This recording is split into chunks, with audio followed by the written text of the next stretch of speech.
Hello, this is Cheryl and Claire. Welcome to Neurodivergent, an experiment in living and working without the mask.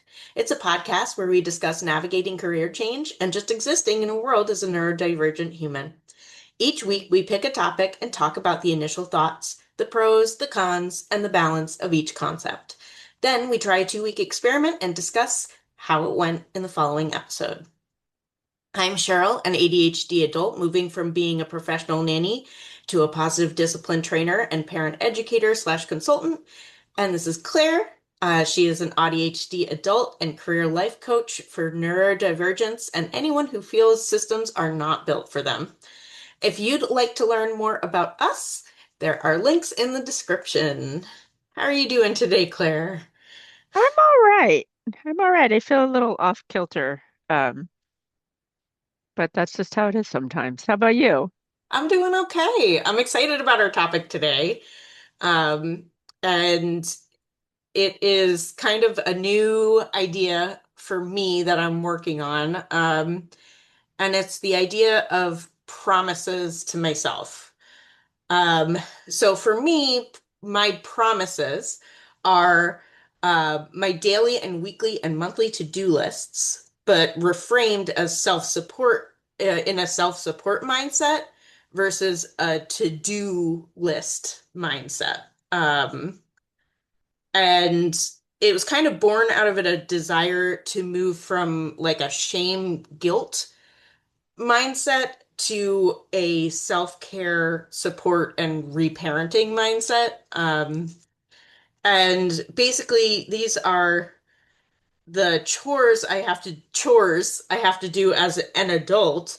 Um, and instead I'm making them into these actions I get to do to sh support myself and show love to myself.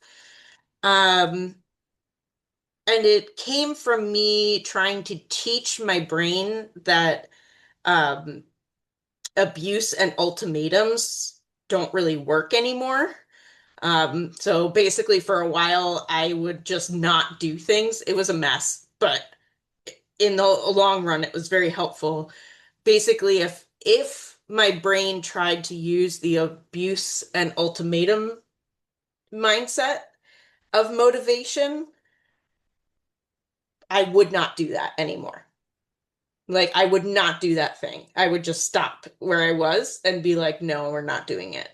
And it made a mess of my life for a while. And my dear husband, bless him, was very supportive during this time. Um, but by doing that, it really made me think creatively about what I want my motivation to look like. Um, and what I would respond to. So I would respond to care, I would respond to support, and I would respond to understanding, but I also would respond to maintaining firm boundaries with myself as well. Um, and a lot of these come from um, kind of my positive discipline teachings. For myself, I've turned a lot of that on to myself and being like, what am I going to respond to? What am I not going to respond to? What are my boundaries? And how do I show myself that I can trust and care that I can follow through on these boundaries? Um, and these responsibilities I have to myself, you know, um, and it just kind of changed the whole framework of how I think about motivation. Um, and it's still a work in progress, but I wanted to share it. So Amazing. that's kind of the framework of what we're going to be discussing. Yeah. Yeah. Um, but yeah, Wonderful. yeah. Yeah. It's so interesting. I was frantically writing down things because it was triggering a lot of thoughts. Yeah. Um, So if yeah, you'd like me to go first and kind of talk about that'd my be pros and great. cons, and then we Yeah. can go from there.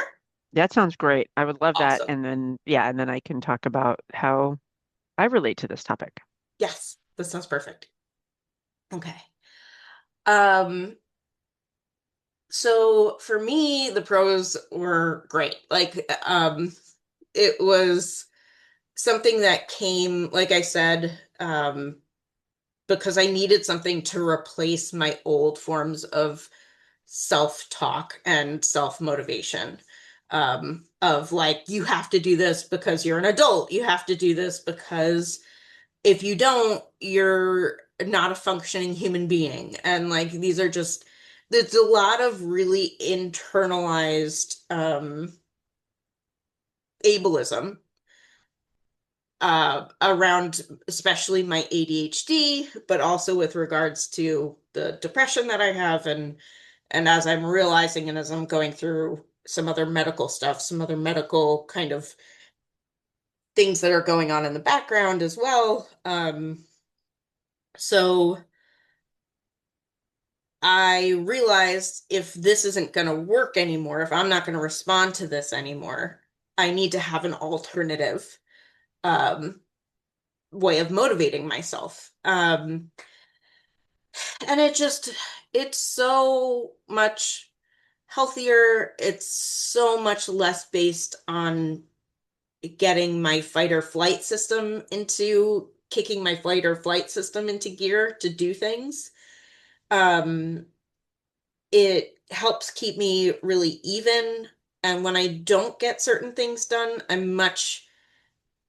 it's like not such a life or death situation, right? Like it's not, you know, it's like, oh, well, that just didn't happen because I had to do other things for myself that came up.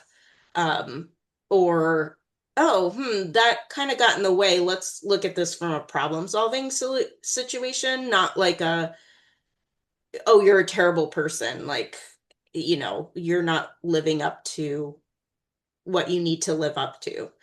Um, because those will change forever. Those will be goalposts that keep on moving and can never be gotten to. And so you get the burnout, the resentment, the all of that other stuff that goes along with it. Um, I think the cons to it was for me myself to begin even looking at this. I had to do a lot of not functioning, um, which, some people can't afford or do, but like in the long run, it helped me a lot. Um, and kind of leaning into my like freeze mentality of like, if you hear this,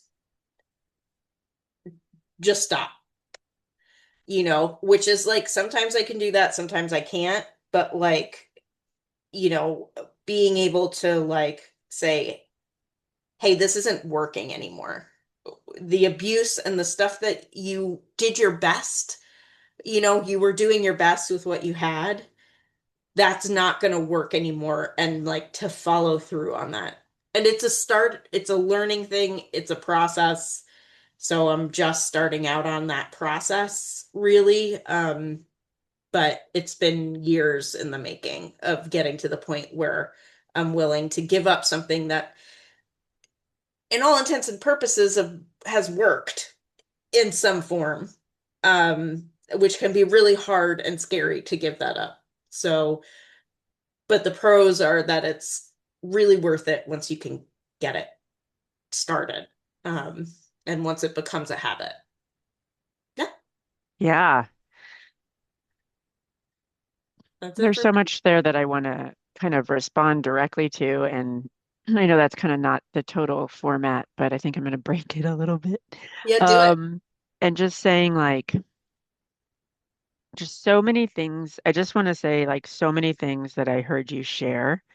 I've heard from specifically other people that identify as ADHD. And it just, you're such a strong, vibrant human, and not saying you need validation, but just like, oh my gosh, like you just so, and you know this 10 times as much as I do, like just so not alone in, Yeah. and I'm really fascinated in like a horrible way, but like fascinated in just how. much shame and guilt adult ADHDers experience based on just walking through this world to get to an adult and and it just I just feel so much like well, that almost makes me want to tear up a little bit, like just so much like softness in my heart for that experience, and thinking about like look at all this unintentional and maybe sometimes intentional harm we've done to these amazing people, right? By just not understanding Yeah.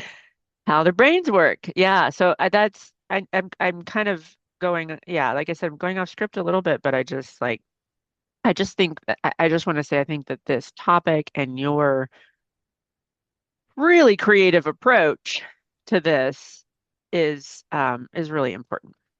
So yeah, Thank I you. love the personalization. So I think like the ability to witness yourself, and you're right, like it does take sometimes like the shit hitting the fan, or it hits that rock bottom. In 12-step programs they talk about bottoms all the time, and it's like it takes something stopping working a lot Yeah. of times to be able to even see it. And I just think that just to acknowledge like the beauty in hitting a bottom and being like, well, that's not gonna fucking work, anymore. Like, what else could I do? You Yeah. know? And I Yeah. think that like neuroplasticity that you have and the ability to like, all right, well, let's just try something else, And I know you've done a lot of work in the interim, right? To get from A to B. It just wasn't like poof. Yeah.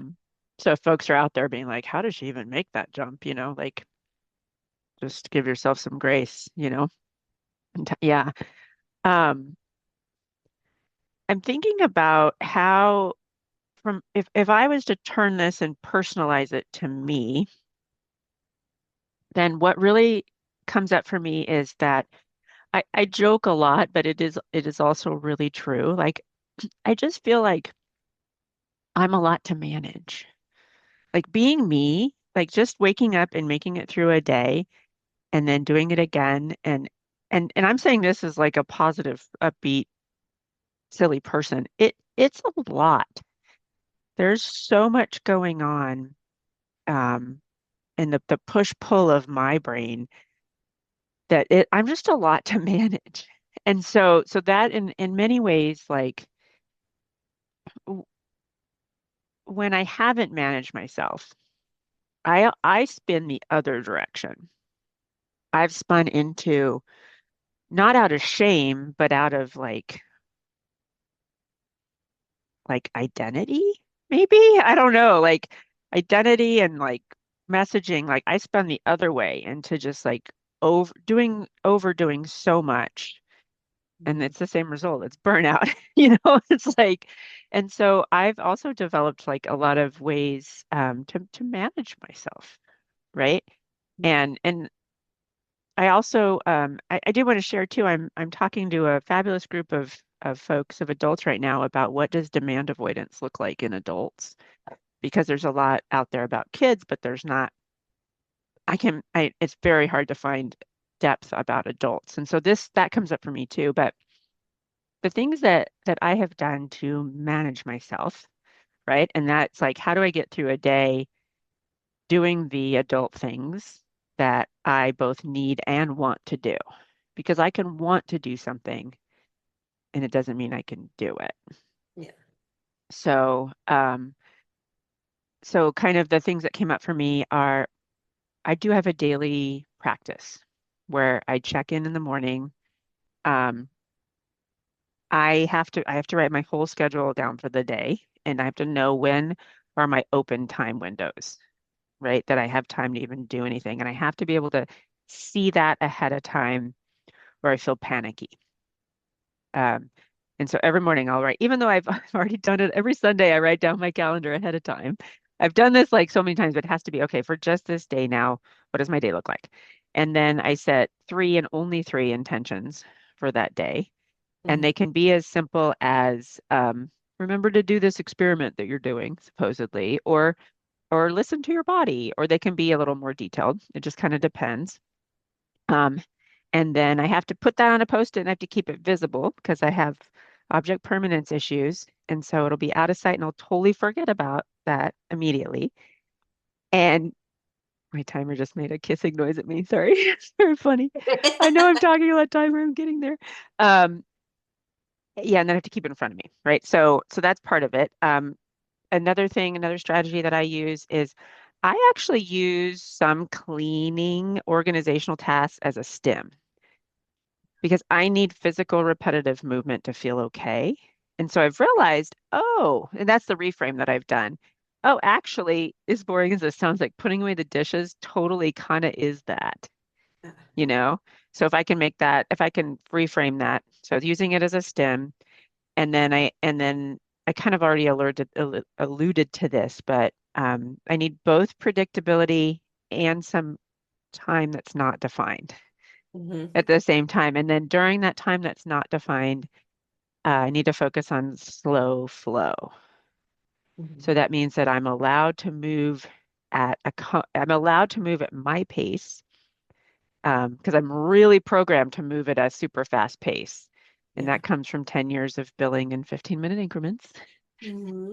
at a past job. And Yeah. so, and just know it's like, okay, you can do this and you can do this at whatever pace that I need to do it at.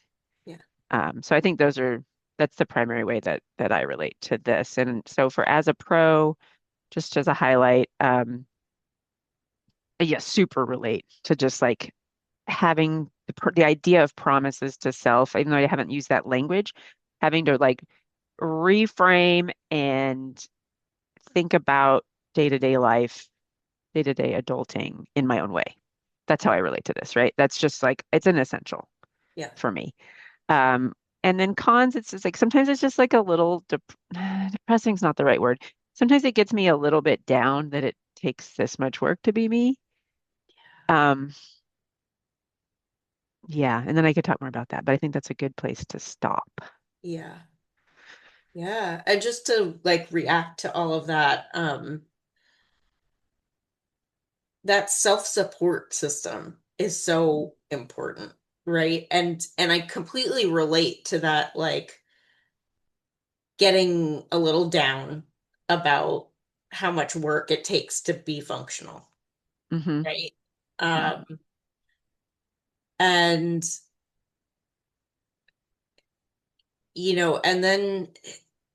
and then accepting that as like just the downside of having a lot of upsides to other things, Hmm.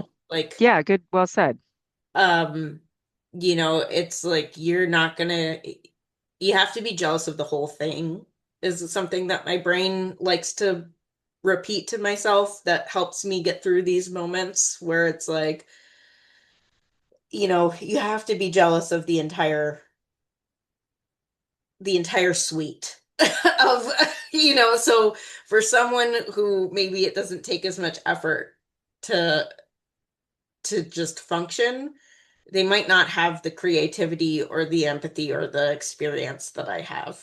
Yeah, And so you can't another one is you can't compare someone else's uh outsides to your insides, exactly. right? Because they might have other stuff that they're struggling with, right? Yeah, Yeah. exactly. And like I think one of the things that you said that we talked about before was like when the pandemic hit.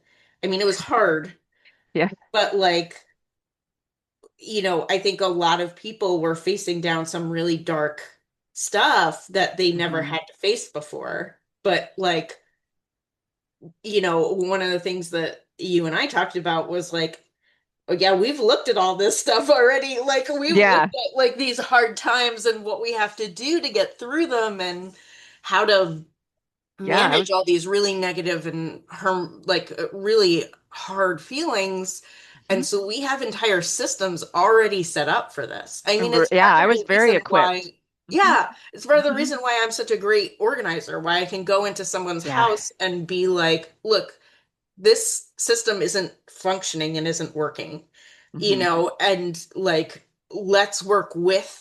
you instead of against you. Because a lot of times people are like, well, my brain is, I'll just accept a different system.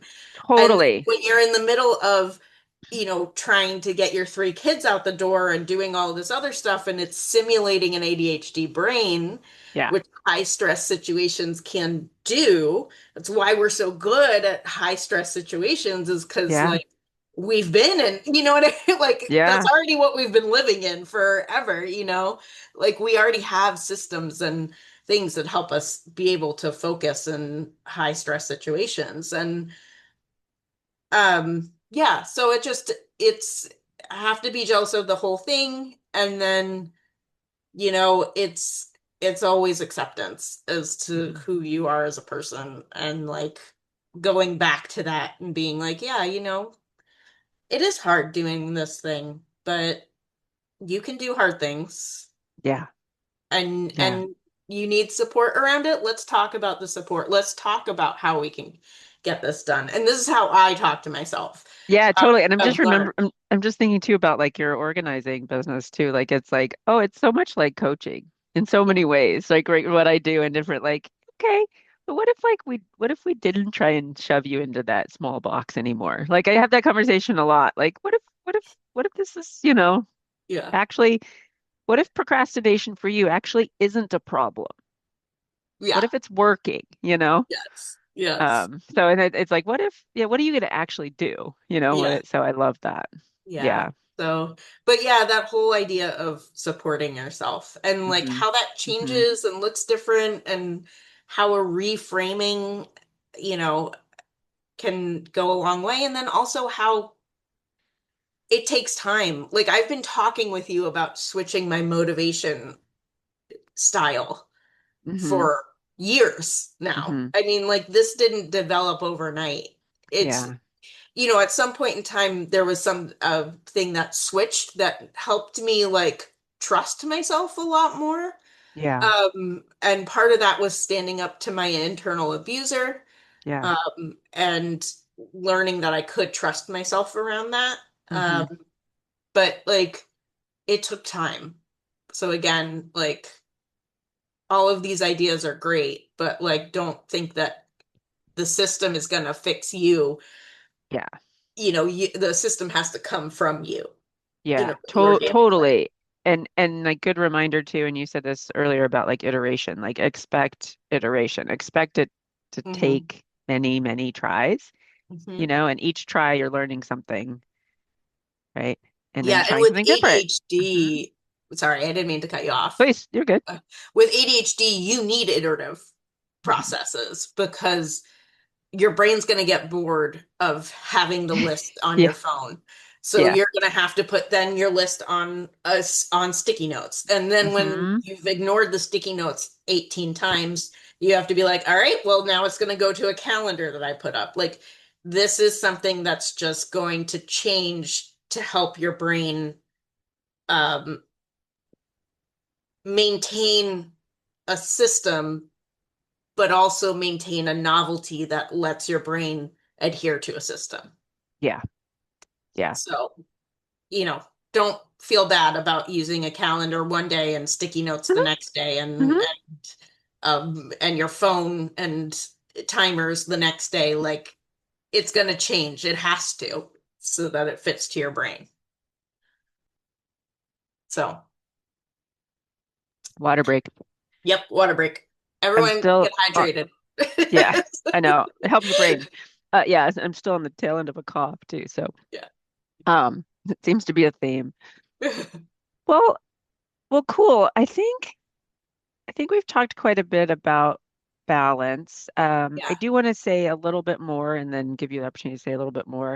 And Yeah. I just want to bring up, and I talk about this a lot, but it's because it's so incredibly real.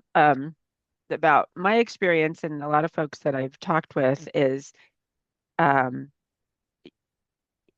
and this kind of works after what you were just saying too, right? About what to expect with an ADHD brain and with an ADHD brain, it can feel very split personality like in that like part of me really needs predictability or I feel like I'm gonna explode. like, and Mhm. I'm just so anxious. Um, and then but then I'll get bored and then have to do the novel thing, Yeah. right? And there's also, so I think that this daily management thing will be a lifelong practice for me. Yeah. I don't think there's going to be a time where I wake up and I'm like, nah, I can just float through the day. I don't, maybe I'm wrong. We'll see. Hopefully I'll Yeah. see. Hopefully I'll live a long time and I'll find out. Um, I think it's going to be a daily practice because it's just the messaging that I'm giving myself, not even talking about the outside world, is a lot and it's contradictory Yeah. a lot of times. Um, and then, and you've mentioned this in several different ways, but one thing like to find balance, I've had to like just let go of norms, like whatever the norms are for other folks, cool. Okay, that's not for me, and whether Yeah. that's an ableism norm or whether it's just like how you work, like or how you or whatever, just like be willing to let go of norms. And then I have personally learned that my body is the most reliable. It's Mm. taken a while to reconnect back with my body, but my body's most reliable. And so if my pain levels are going up, if I'm tired, if I'm grumpy, if any like, oh, okay, that's like actually trying to communicate something to me Yeah. around all this. Yeah.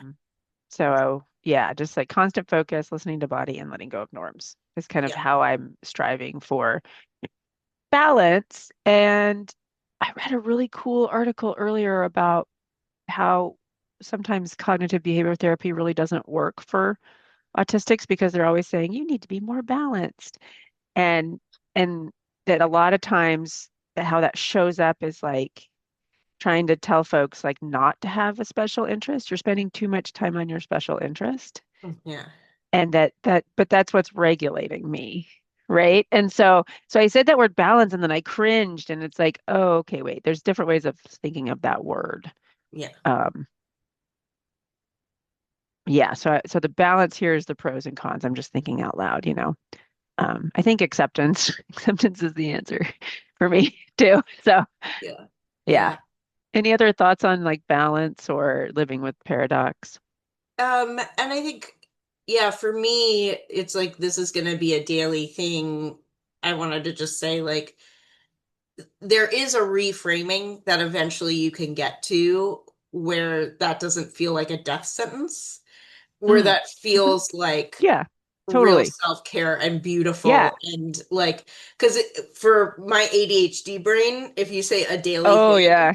my Yeah. like immediate Panic. reaction is like no, no, Yeah. like, it's just Yeah. Where like it's it's like calming to me. It's yeah. So, yeah, uh-huh. it's calming to you. And for me, it's like terrifying, right? Like it's Yeah. like existentially terrifying. Like there's some level of Hmm. dread that comes up for me in that. Yeah. Um, and that's okay. I'm here to say that's fine. And that it can be really a beautiful thing eventually if you can reframe it in a way that's really loving, and not like a rigorous kind of thing, but more like Yes. you get to reaffirm that you are the most important thing to you in your life Yes. every day. You get to tell yourself you love yourself every day. You get to act on that love Hmm. every day. And I think that's the topic, right? Like that's so good because like that was your whole topic here is promises to self, right? Yeah. Like that kind of brings like that's the point. Hmm. And yeah, and the everyday thing, like it doesn't have to be in a tight little container, Yeah. right? It can be whatever. Yeah. Yeah, Um, I have like I have a list of what to do in the morning and what to do in the evening, and it, you know, it's more like suggestions, right? So I have, mhm. I don't think you can see it, but like Yeah, it's Monday, blurry, but I Tuesday, get the gist Wednesday, of it. Yeah. yeah, like I have things that do I do them on every one of those days? Mhm. Absolutely not. That's not how Yeah. my brain works. But Yeah. having them written down is like, oh, okay. And then having a day where I'm like, this is my catch up day where I get to be like, okay, what do I Yeah. what have I kind of missed? Very similar for me. You Little know, different set, yeah, yeah, organizational setup, but yeah, yes, very yeah. similar. So it's like it's their suggestions and reminders of what I can do to show love to myself. Hmm. And at the end of the week, if there's something that keeps getting missed, you have a list of things where you need support. Yeah. Yeah. Like for me, it's like vacuuming and like sweeping Hmm. is like I cannot get that done every week. Like I just can't. And so I can ask my husband or I can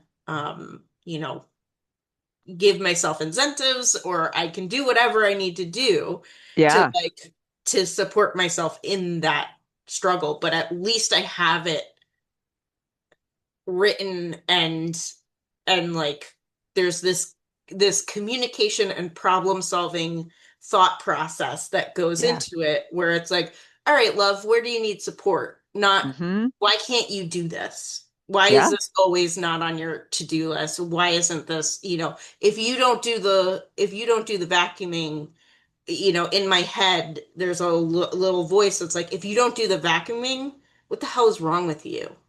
Hmm. And it's a lot of that guilt and that shame that's helped me learn how to motivate myself, eh, Yeah. to do things that I don't have the motivation otherwise to do. Like if it's Yeah. not life or death, or if it's not like I'm going to be a social pariah if I don't sweep my floors, then I don't have the motivation to do To that. do it. Yeah. And so it's being able to do this and be like, all right, dear, this is where you need support on. It's okay. Like, that's fine. Yeah. That's good information to know. Let's see if we can come up with some solutions. And then my brain gets interested in solving the Problem issue solving. Yeah. Now as it's a opposed puzzle. to Yeah. being, Yeah. Yeah. yeah, now it's a Yeah. puzzle, and as opposed to being like just ashamed and Yeah. unable to move. And then people are like, well, why do ADHDers have RSD? And it's like, wow. Yeah. Let me tell you. Well, Well, it let just me made give you some, it let just me made give me you an idea why. think about like the whole body doubling concept, and like I was resistant to it for a while. And then I think it was like at the time I had physical therapy exercises I needed to do, right? Yeah, There was a thing, right? Because yeah, people were saying you should use body doubling for XYZ. And I didn't need it for XYZ. So it was like, meh, you know. yeah, And then I was like, oh, wait, I can't do my physical therapy exercises. Like, I won't do it. I'll be like, no, I'm not going to do it, you know? yeah, And so that's where Get Shit Done Club came, which actually just moved this to anybody watching to a Discord server. So if anybody's interested in short body doubly sessions, yeah, you can put a comment below or contact me, and I'm happy to share that with you, that resource. Um, but I needed that, right? I needed for that, and I'm not doing that anymore. But I always think every week I'm still doing Get Shit Done Club twice a week, and then a longer body doubly session, and it's so good for me because I just think, okay, what is the thing I'm avoiding this week? What is the thing I'm avoiding? And that's what I plug into that spot yeah, because the act of having somebody else there that I'm telling I'm going to do the thing yeah, provides that pressure. And I have one friend that almost every time he's like, yep, putting my dishes away. And one time he was like, yeah, it's really boring. I'm really boring. I'm doing the same thing. And I was like, no, you're not. You're awesome. Like you're using this time to do a thing. Yeah. yeah. So, Yeah, it doesn't matter if it's the same thing over and over again. yep. Oftentimes it is because it's the thing that we have the hardest time with, whatever, With for doing. whatever reason, our Hmm. brains have have hooked up that and like not wanting to do it into the same Yeah. neural path, and like that's Yeah. fine. That's And okay. the one that happens twice a week is 30 minutes. So I can also tell myself, all right, you could get through, you could do this. It's only 30 minutes. Like I had to do Yes. tax stuff the other day and I'm like, Yeah. that's not a lot of time to do tax stuff, but that's what I had. Yeah. I can do 30 minutes of this Yes. and I can tell these folks I'm going to do it and then I can check it at the end and be like, okay, done. Yes. So, Exactly. Yeah. yeah. Yeah. Well, this is really cool talking about like support. Yeah. Yeah. And systems that actually work. Oh, I just thought of one other thing too I want to bring up and then we can close. Yeah. Another thing that you said that I would love for everybody to kind of noodle on this, ponder this a little bit because it's a great principle from systems thinking. You talked earlier in the intro about using your positive discipline training and knowledge and experience to create Mhm. a system for yourself. And Yeah. I just wanted like I just want to highlight that for a second because even though you're not a child, like it's the idea of finding inspiration in unlikely places, Yes. right? So if something is working for you in a totally different context, could it potentially be morphed and work in this context? I just wanted to point Yeah. out that thinking because that is tends to be for multiple people of all different brain types, really successful ways of finding better ways forward. So Yeah. go Yeah. Cheryl. You don't have to reinvent the wheel. Sometimes something you're already doing can help you do something else that you're not. Yeah. Yeah. And it doesn't have to be, I think like what I've run into a lot too is like, oh, but it's not this, it's not exactly the same. So I Yeah. can't apply those. And it's like, well, yeah, you can, you know? Yeah. So what do you think about an experiment? Um, I think for this experiment, it might be, and this is kind of something that I do a little bit with my organizational work, Okay. where it's like write down systems that are working for you and Mm, write down systems that are not working for you great. and just look at those. So it's more about the support of, whatever the system is. And then maybe write down some systems that you think are interesting to you too, like that you're like, oh, this might work, you know? Mm-hmm. Um, and so I think just looking at that and then stretch goal is um what what systems might you be able to employ using the minimal amount of effort to employ them? Mm. Okay. Um, I love that. so for the organizational system, if there, for me, like when I go into a client's house, if there are piles somewhere, the easiest thing to do is put a basket there. Now those piles are mobile and you can move them around the house and put things back where you need to put them, but the basket makes them mobile. That's a Hmm. system that you put into place. You're not changing much of your behavior, but it's You can still employable. make the pile. Yeah. Yeah, Because there's something about exactly. that that's working for you. Yes, Yeah. exactly. Because that's Yeah. where you like don't the least amount of behavioral change you have to Hmm. do, like the better. Yeah. Yeah. The more Um, chance of that it might actually yeah, stick, right? Or work. yeah, yeah, Very cool. I love it. yeah, All right. And we remind us if folks are interested in you and your work, where they can contact you and find out more. yeah. I'm at CherylTheNanny.com. Awesome. And I've updated mine to just Linktree dash Wizard Way has all my links. So Awesome. All right. awesome. Okay. Hey, thanks for this topic and for being here today. Yeah, It's always a pleasure to talk to you. right back at you. All right. All Take right. care, everyone. Here. Bye. Bye.